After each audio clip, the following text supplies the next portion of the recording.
사무엘상 15장 16절부터 35절입니다. 오늘 본문의 배경이에입니다.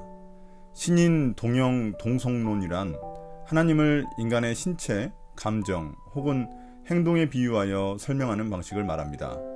즉 성경에는 하나님께서 화를 내시거나 질투하시고 후회도 하시며 근심하는 감정이 기록되어 있습니다. 또한 하나님은 영이신데도 마치 사람처럼 손이나 발 혹은 눈을 가지신 인간처럼 묘사되기도 합니다.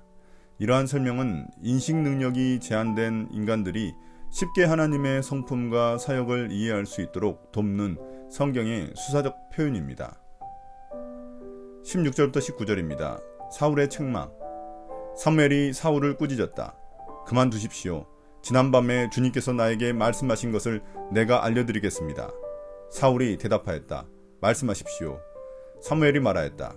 임금님이 스스로를 하찮은 사람이라고 생각하시던 그 무렵에 주님께서 임금님께 기름을 부어 이스라엘의 왕으로 세우셨습니다. 그래서 임금님이 이스라엘 모든 지파의 어른이 되신 것이 아닙니까? 주님께서는 임금님을 전쟁터로 내보내시면서 저 못된 아말렉 사람들을 진멸하고 그들을 진멸할 때까지 그들과 싸우라고 하셨습니다. 그런데 어찌하여 주님께 순종하지 아니하고 약탈하는 데만 마음을 쏟으면서 주님께서 보시는 앞에서 악한 일을 하셨습니까? 사울이 변명하자 사무엘은 그를 꾸짖습니다. 그러면서 주님이 사울에 대해 말씀하신 것을 알려줍니다. 사무엘은 보잘것없던 사울이 왕이 된 것은 주님이 선택하여 기름 부어 세우신 것임을 밝힙니다. 사무엘의 말대로 사울은 스스로를 가장 약한 지파 출신이었으며 낙이나 찾으러 다니는 사람에 불과해 왕으로서의 소명을 감당할 수 없다고 여겼습니다. 그러자 주님은 그에게 소명에 대한 여러 가지 증거를 주셨고 암몬 족속과의 전쟁에서도 승리할 수 있게 해주셨습니다. 그럼에도 그는 아말렉과의 전쟁에서 주님의 명령에 순종하지 않고 말씀대로 진멸하지 않았습니다. 사울은 그들의 좋은 물건들을 약탈하는 데 마음을 빼앗겼습니다. 처음에는 겸손하다 못해 조심스러웠던 사울이 왕이 된 후 점점 교만해지고 대담해진 것입니다. 20절부터 23절입니다. 사울의 항변. 사울이 사무엘에게 대답하였다. 나는 주님께 순종하였습니다. 주님께서 보시는 대로 전쟁터로 나갔고 아말렉 왕 아각도 잡아왔고 아말렉 사람도 진멸하였습니다. 다만 우리 군인들이 전리품 가운데서 양떼와 소떼는 죽이지 않고 길갈로 끌어왔습니다. 그러나 그것은 예언자께서 섬기시는 주 하나님께 제물로 바치려고 진멸할 짐승들 가운데서 가장 좋은 것으로 골라온 것입니다. 사무엘이 나무랐다. 주님께서 어느 것을 더 좋아하시겠습니까? 주님의 말씀에 순종하는 것이겠습니까? 아니면 번제나 화목제를 드리는 것이겠습니까? 잘 들으십시오. 순종이 제사보다 낫고 말씀을 따르는 것이 순양의 기름보다 낫습니다. 거역하는 것은 점을 치는 죄와 같고 고집을 부리는 것은 우상을 섬기는 죄와 같습니다. 임금님이 주님의 말씀을 버리셨기 때문에 주님께서도 임금님을 버려 왕이 되지 못하게 하셨습니다. 사무엘의 책망에 사울은 자신이 주님께 순종했다고 항변합니다. 전쟁터도 나갔고 아말렉 왕 아각도 잡아왔고 아말렉도 진멸했다고 말합니다. 다만 전리품 중 군사들이 일부 좋은 양떼와 소떼는 죽이지 않고 길갈로 끌고 왔는데 이것은 주님께 제사드리기 위한 것이라고 말합니다. 사울은 자기 군사들 핑계를 대고 있는 것입니다. 사울 역시 인간적인 마음으로 모든 전리품들을 없애는 것은 아깝다고 생각한 것입니다. 이에 사무엘은 다시 한 번 더 그를 책망합니다. 사무엘은 주님께 순종하는 것이 제사 드리는 것보다 낫고 또한 가장 좋은 제사 제물인 순양의 기름을 드리는 것보다 낫다고 말합니다.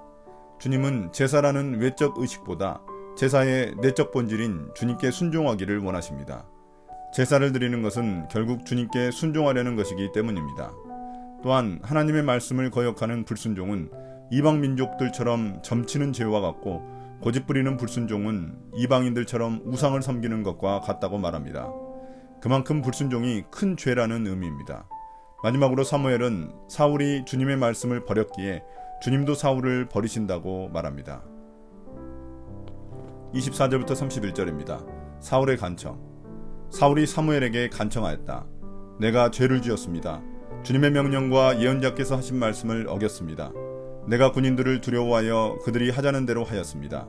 제발 나의 죄를 용서해 주시고 나와 함께 가셔서 내가 주님께 경배할 수 있도록 해주시기 바랍니다. 사무엘이 사울에게 대답하였다. 나는 함께 돌아가지 않겠습니다.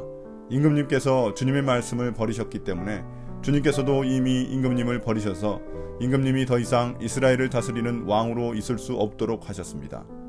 사무엘이 거기서 떠나려고 돌아설 때에 사울이 그의 겉 옷자락을 붙잡으니 옷자락이 찢어졌다. 사무엘이 그에게 말하였다. 주님께서 오늘 이스라엘 나라를 이 옷자락처럼 찢어서 임금님에게서 빼앗아 임금님보다 더 나은 다른 사람에게 주셨습니다.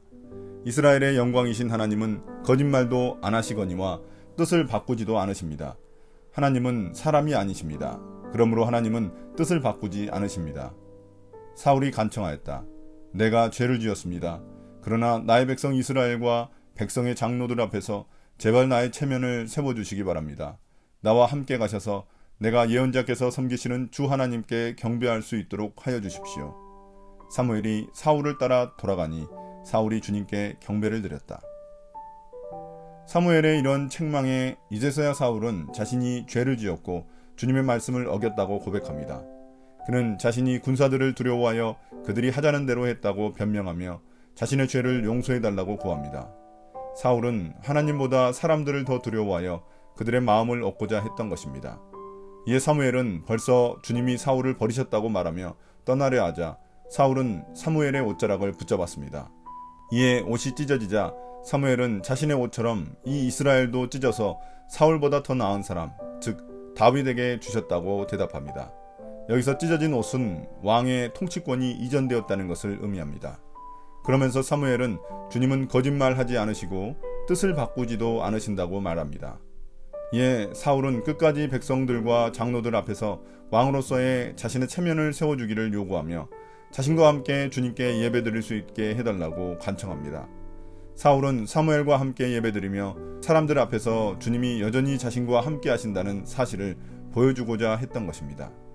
이런 사울의 마음을 알고 있었지만 사무엘은 사울을 불쌍히 여겨 그를 따라 주님께 예배하러 함께 갔습니다.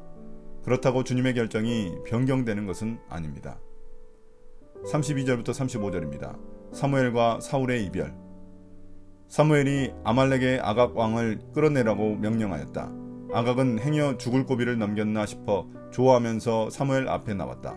사무엘이 말하였다. 당신의 칼에 뭇 여인이 자식을 잃었으니 당신의 어머니도 뭇 여인과 같이 자식을 잃을 것이요.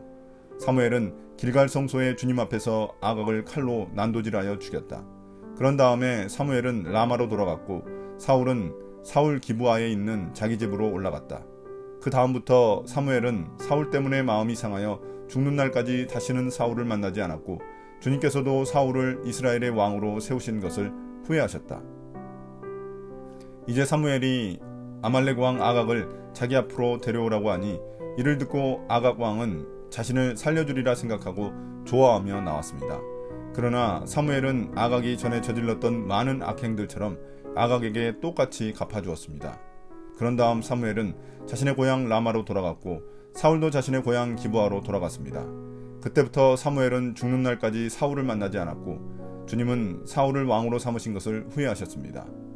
이는 사울과 사무엘의 갈 길이 다르다는 것을 상징하며 사울의 운명이 이미 결정되었음을 의미합니다. 오늘의 묵상 포인트입니다. 첫 번째, 하나님은 누구신가? 하나님은 제사보다 순종을 더 기뻐하십니다. 우리의 종교적 열심보다 우리 삶의 작은 순종들을 더 기뻐하십니다. 하나님의 말씀을 듣고 순종하는 삶이 주님에게 드릴 가장 귀한 제사의 제물입니다. 우리는 예배 때 들은 말씀을 어떻게 순종하고 있습니까? 듣기만 하고 순종하는 데는 게으르진 않습니까? 두 번째, 우리에게 주시는 교훈은 무엇인가? 하나님은 겸손한 자를 세우시고 교만한 자를 낮추십니다. 이것은 2장에 나온 한나의 기도 찬송에 나온 내용입니다. 사울은 왕이 되자 점차 교만해져서 하나님의 말씀도 자기 생각대로 재단하기 시작했습니다. 우리는 하나님의 말씀을 있는 그대로 신뢰하고 있습니까? 오늘의 기도입니다. 주님, 말씀에 비춰 잘못한 일이 있으면 회개하고 돌이킬 수 있는 겸손한 마음을 주십시오. 우리의 예배와 기도, 말씀 묵상들이 종교적 행위에 그치지 않게 해주십시오.